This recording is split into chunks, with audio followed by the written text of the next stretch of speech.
Let's take a look at this example. This time we have complex number expressed in polar form, but angle is in radians. Remember, anytime you are going to see pi, means we are talking about radians.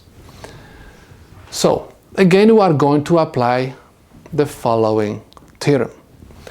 The magnitude of my complex number has to be raised to power 4. So I have 2 to the 4th power, and if it comes to angle, I'm supposed to multiply power by my angle, pi over 2, which is equal 2 to the 4th power is equal 16.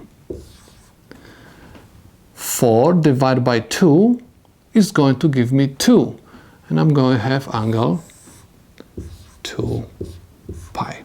And this is the solution to my problem.